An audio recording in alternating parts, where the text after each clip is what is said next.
दुनिया में बहुत सारे लोग पूजा पाठ करते हैं।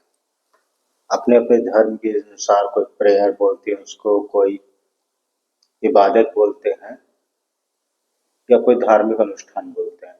वो करते हैं, सुबह एक बार पूजा कर लेंगे और शाम को कर लेंगे। प्रायः सुबह ही करते हैं अधिकतर लोग।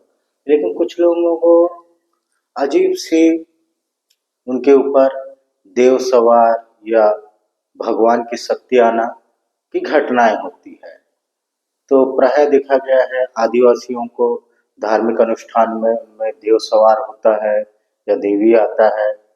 और जिस प्रकार का वो फिर उस समय आग के ऊपर चल लेते हैं और जो लोहे के जो नुकीली चीजों से अपने आप को मारते हैं या कांटे के ऊपर चल लेते हैं, ये ऐसी घटनाएं होती है। फिर कुछ लोग हैं, यही चीज बौद्ध धर्म में भी देखा जाता है चीन तरफ, कि वहाँ भी जो बौद्ध धर्म वाले हैं अपने आप को कुछ खास बौद्ध धर्म के अनुष्ठानों में अपने शरीर को हथियारों से छेदा कर लेते हैं। और यही चीज मुहर्रम में देखा गया है, अपने आप को संखली से मारते हैं, ये देखा गया है। तो ये जो घटनाएं हैं, इसको कहना चाहिए ईश्वर की शक्ति जो मनुष्य के अंदर एक्टिवेट हो जाती है आत्मरक्षा के लिए, जो प्राय उत्पन्न हो जाती है और देवी शक्ति के लिए, ऐसा देखा गया है। अब फिर ये तो रहा जो वास्तविक है, सच्चाई है, क्योंकि इसमें फिर लोग इसमें शामिल होते हैं तो उनको सुख शांति समृद्धि धीरे से प्राप्त हो जाता है।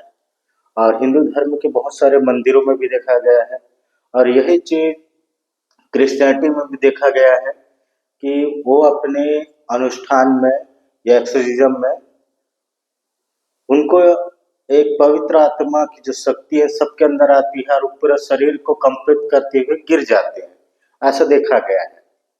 तो ये होता है, इसका कोई वैज्ञानिक प्रमाण नहीं है, ये पूरी दुनिया में हो रहा है। ये रहा वास्तविक घटना। और दूसरा रहता है जो घटना रहता है स्वांग रचना। कुछ स्त्रियां, प्राय स्त्रियां अधिकतर स्वांग रचते हैं और पुरुष ढोंग करते हैं, जो देवी आना या साधु संत की शक्तियों को जानने की। सबसे पहले स्त्रियां जो स्वांग करती है, स्त्रियां जो स्वांग करती है, देखा गया है कि प्राय कहीं उनका उधारी रहता है पैसा, उनके घर में कोई पैसा लेने जाते हैं, मांगते हैं, तो उनके अंदर उनका जो मन है स्वांग रचता है कि मैं ही देवी हूँ। इस टाइप का हिंदू धर्म में देखा गया है, इस टाइप का स्वांग रचते हैं और वो पैसा नहीं देते, वो डराते हैं, वो वास्तविक में विकृत मानसिकता के रहते हैं। ये अन्य धर्म में भी इस प्रकार की घटनाएं होती है। और जो पुरुष रहते हैं ढोंग रचते हैं, ढोंग रचते हैं कि अपने आप को एक अवतारी पुरुष होने की बात करते हैं या बहुत ही ज्ञानी महात्मा टाइप की बात करते हैं। तो ये पुरुष ढोंग करते हैं, स्त्रियां स्वांग रचते हैं, इस प्रकार का। और जो अंधविश्वासी होते हैं, जो बहुत सारे जो लोग हैं, भूत प्रेत की फिल्म देखना, भूत प्रेत की कहानियां पढ़ लेना, फिर उसके बाद उनको एक अंधविश्वास की जैसे विश्वास, अंधेरा का विश्वास हो जाता है कि इस दुनिया में भूत प्रेत की घटनाएं हैं बोल के फिर उनको दिखना शुरू हो जाता है और आवाजें सुनना शुरू हो जाता है, जबकि वो उनका मन का भ्रम रहता है। वास्तविक जो घटना है, जो भूत प्रेत की घटना एकांत निर्जन स्थानों में होती है, समुद्रों में होती है, जहाँ किसी भी प्रकार का धार्मिक स्थल ना रहे, न चर्च, न मंदिर, न मस्जिद, न गुरुद्वारा, किसी भी कोई भी धर्म का धार्मिक स्थल ना हो, उस जगह में होती है भूत प्रेत की घटनाएं। और शायद ही दुनिया में बहुत ही कम, ना के बराबर ही लोग उसके संपर्क में आते हैं, बाकी कभी जीवन भर उसके संपर्क में नहीं आते। कभी किसी को हल्का सा वहम हो जाता है, दोबारा ऐसा नहीं होता है कि किसी का होने का एहसास होता है, फिर कभी जीवन में नहीं होता है। तो बहुत सारे लोग जो हैं दैवीय घटनाएं होती है उनके साथ, उनके देव सवार होता है। ये जरूरी नहीं कि जिनके ऊपर देव सवार रहे वो सज्जन पुरुष रहे, जो भी देवी देवता की पूजा करते हैं, उनके संपर्क में आने से वो चीज होता है। पर इनमें दो कंडीशन होता है, किसी कोई भी ईश्वर किसी के ऊपर देव सवार हो जाता है या देवी आता है या किसी भी धर्म का कोई पवित्र आत्मा उतरता है क्रिश्चियनिटी में, तो स्पष्ट रूप से कहा जाए तो एक ऊर्जा शक्ति रहती है जो ब्रह्मांड के जो सकारात्मक शक्ति से जुड़ जाती है, जिसको ईश्वर कहते हैं।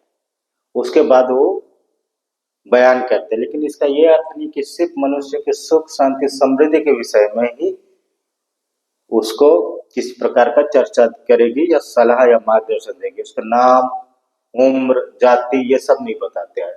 ये जितने भी कर रहे हैं ये सब फ्रॉड टाइप के हैं और ठग टाइप के हैं। स्पष्ट रूप से कोई किसी का भविष्य नहीं बता सकता, अंतर्यामी होने का कोई मतलब ही नहीं है, क्योंकि मनुष्य के उम्र देखकर ही पता चल जाता है कि वो क्या सोचते हैं। छोटे बच्चे लोग खेल के लिए सोचेंगे, युवा हैं तो करियर के लिए या विवाह के लिए या संतान की प्राप्ति के लिए, वृद्ध अवस्था हो गई तो अपने घर परिवार के सुख के लिए और या तो फिर अपने तबियत ठीक होने के लिए। तो इसमें कोई दुख की इतनी कोई बड़ी बात है कि नहीं, कि सोचा ही नहीं जा सकता।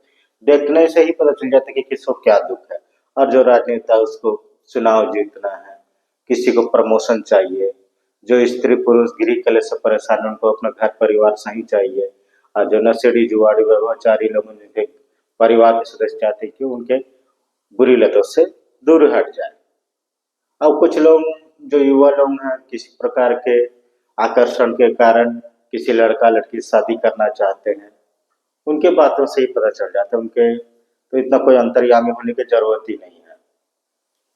तो यही है कि कुछ लोग के वास्तविक में आता है देवी देवता, कुछ लोगों के ऊपर स्वांग रचते हैं, ढोंग रचते हैं, कुछ लोग अंधविश्वास के रूप में रहते हैं।